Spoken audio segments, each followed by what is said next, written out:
Bismillahirrahmanirrahim. Assalamualaikum warahmatullahi wabarakatuh.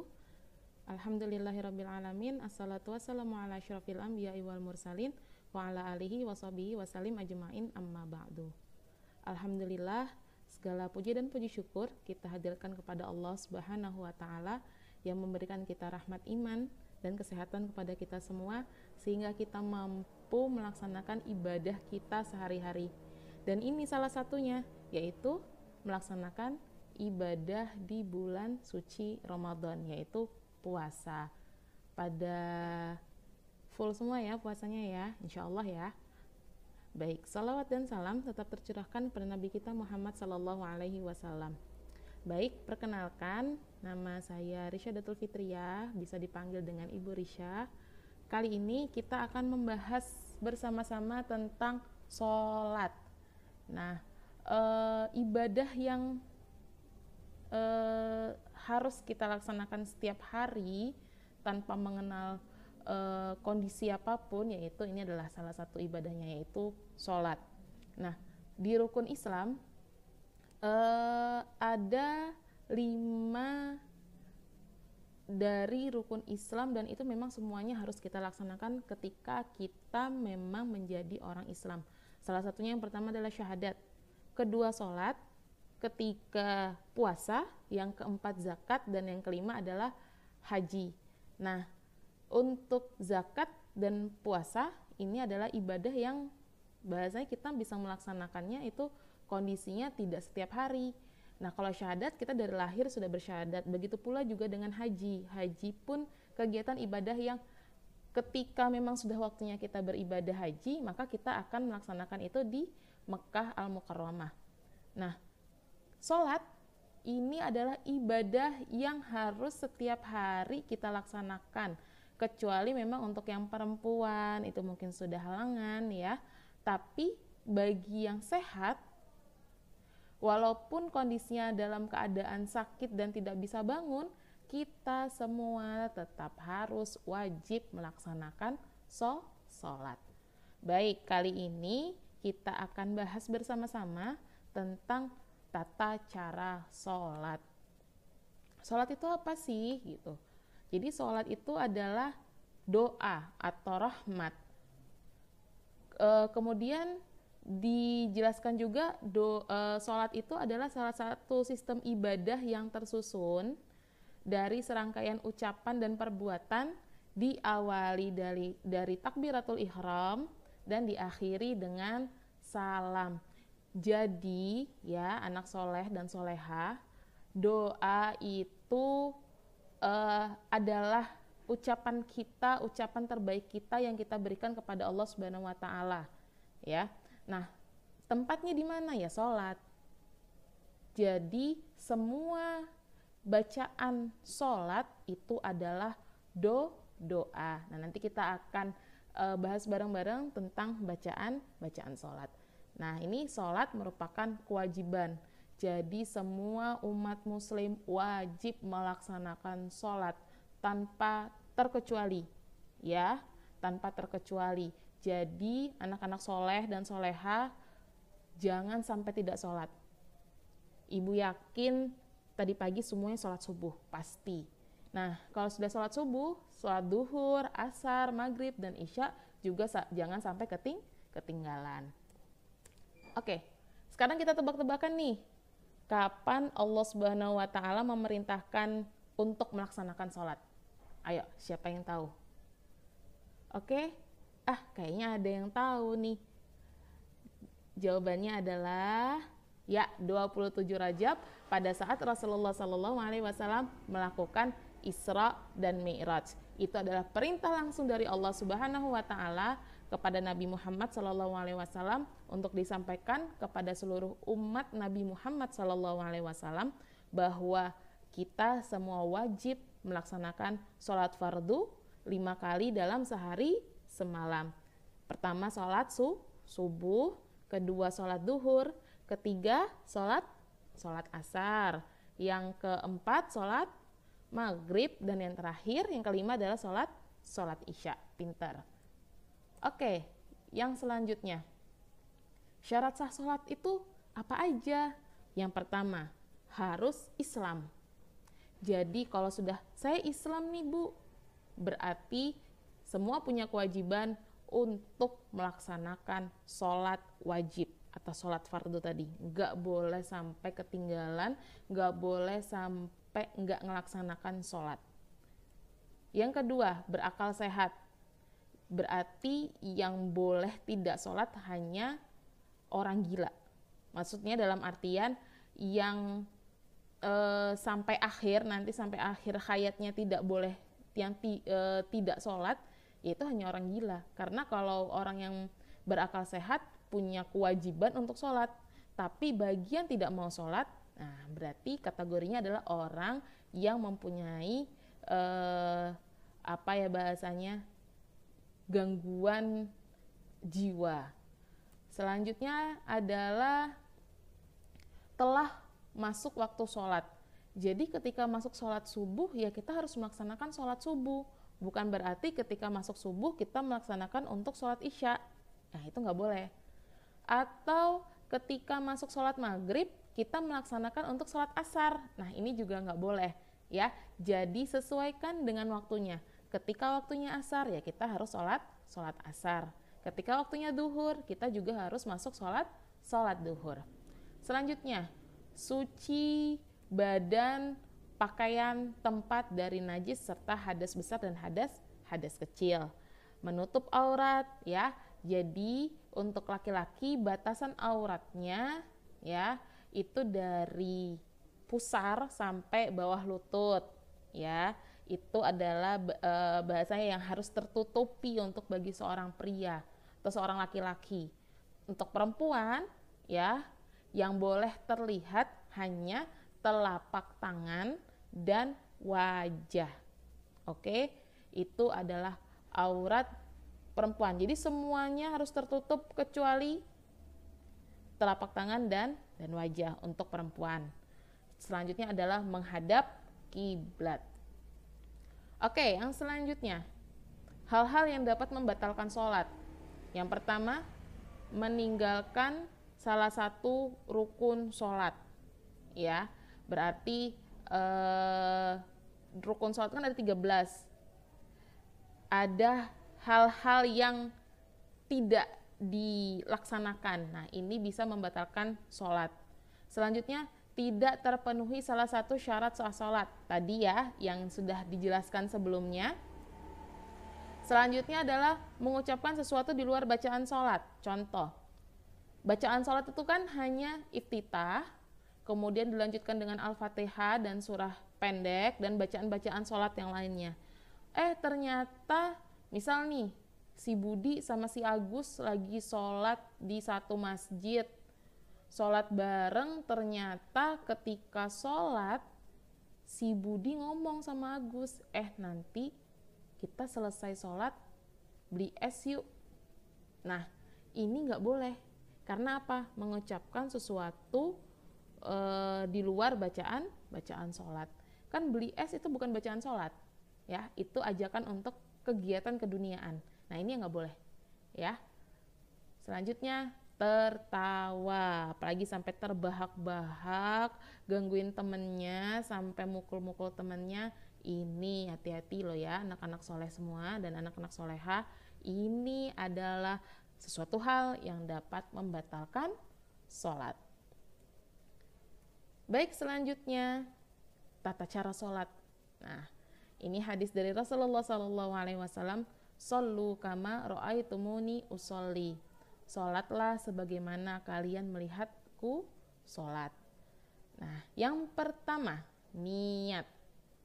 Ya, jika waktu sholat telah tiba, maka seorang muslim berdiri dalam keadaan suci, menutup aurat, serta menghadap arah kiblat dengan niat mengikhlaskan diri karena Allah untuk melakukan sholat. Ya, kembali dengan niat kita, ya. Saya ketika sholat subuh mau pakai niat dibacakan boleh, dilafalkan boleh, atau dalam hati juga boleh, ya. Ini sebagai ilmu kita saja, tapi dilafalkan juga itu bagus dalam artian menjadi keyakinan buat kita bahwa saya akan sholat. Usolli sholat as-subhi, ya, dan seterusnya. Ketika masuk duhur mungkin lagi usolli sholat ad-duhri, ya, arba rakaatin, dan seterusnya.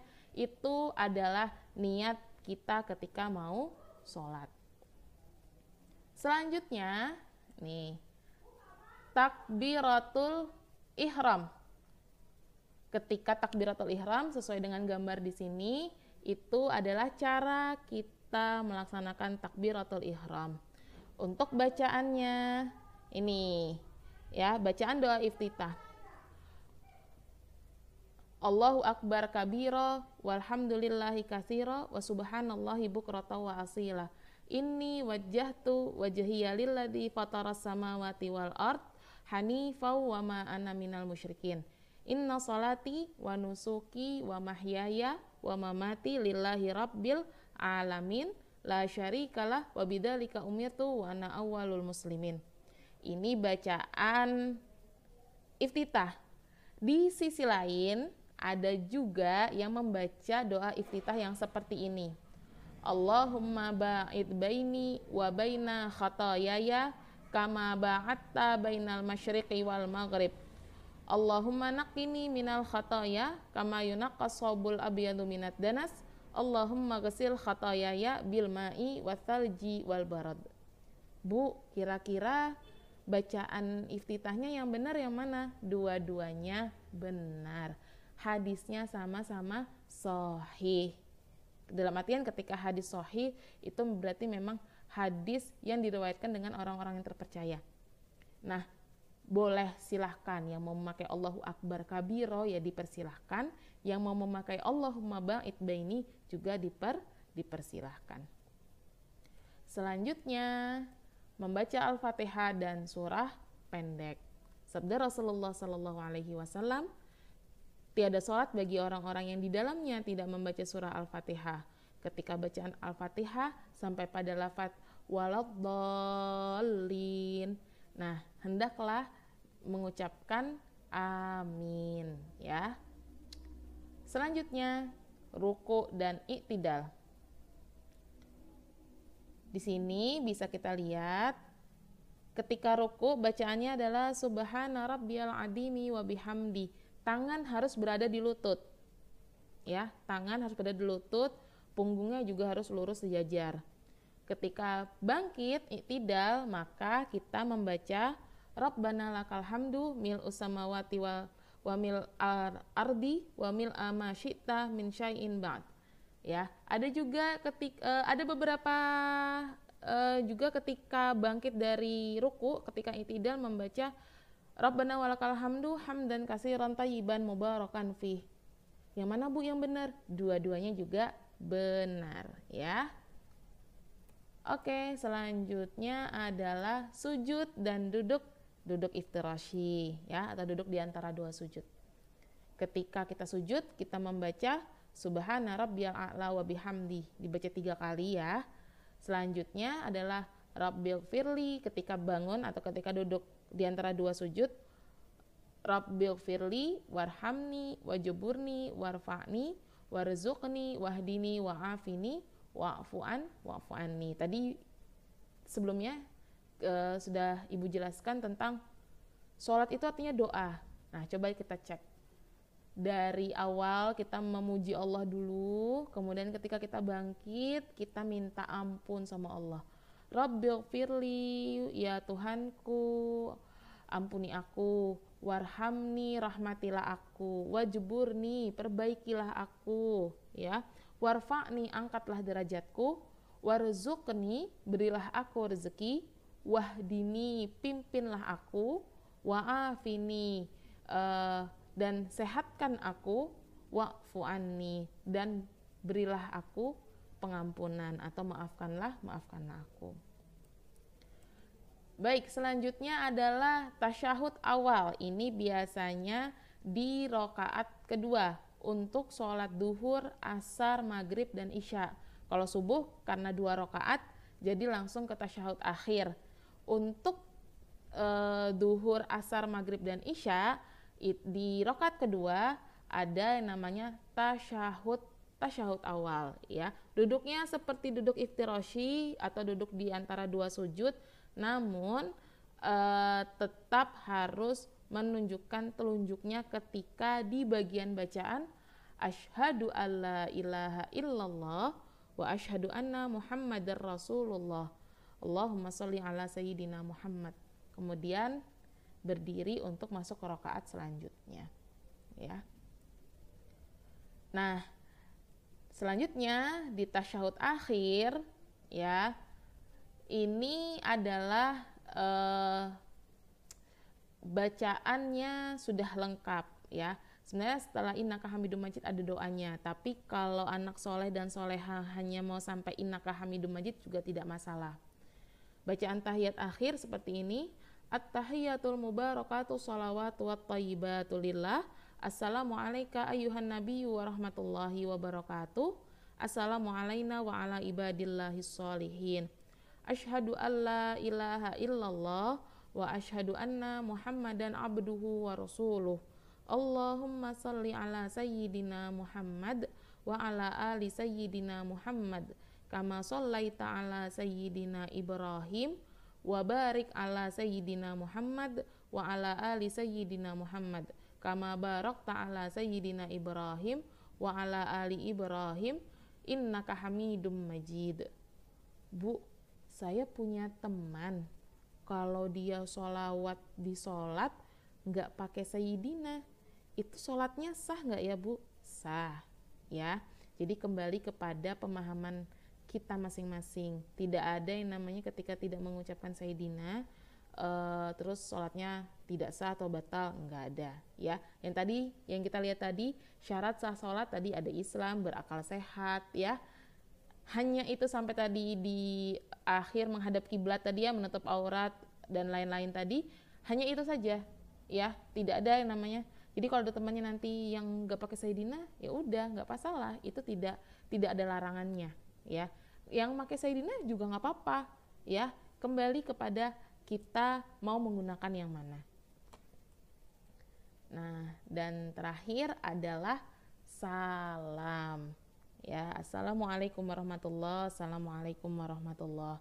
Jadi anak soleh dan soleha, ini adalah cara sholat kita sehari-hari ya, tata cara sholat kita yang kita laksanakan dari subuh sampai dengan isya. Jadi ini adalah ibadah sepanjang masa, tidak boleh tidak dilakukan. Anak soleh dan soleha ketika ingin masuk surga berarti kita harus taat dengan apa yang diperintahkan oleh Allah Subhanahu wa Ta'ala, dan ini adalah salah satunya, yakni sholat wajib atau sholat fardu 5 kali dalam sehari semalam. Semoga ini bisa menambah ilmu kita bersama ya. Yang mungkin tadi pagi tidak sholat subuh, mudah-mudahan besok bisa sholat subuh ya, walaupun ngantuk-ngantuk nggak apa-apa. Yang mungkin biasanya sholatnya bolong-bolong, kadang sholat kadang enggak, semoga setelah ini sholatnya bisa penuh, bisa full ya. Karena apa? Karena kalian adalah anak hebat, anak soleh, anak soleha, anak cerdas. Ibu yakin kalian pasti bisa untuk melaksanakan sholat 5 waktu. Oke, terima kasih. Sayang banget kita nggak bisa ketemu ya. Mudah-mudahan suatu saat nanti kita bisa bertemu. Kita akan berbicara lebih detail lagi tentang sholat ya, insya Allah. Mudah-mudahan ada waktu dan kesempatan sehingga kita bisa bertemu dan kita bisa membahas tentang kaifiyah atau tata cara sholat. Oke, terima kasih. Sampai berjumpa lagi. Billahi fi sabilil haq fastabiqul khairat. Assalamualaikum warahmatullahi wabarakatuh. Ila liqa.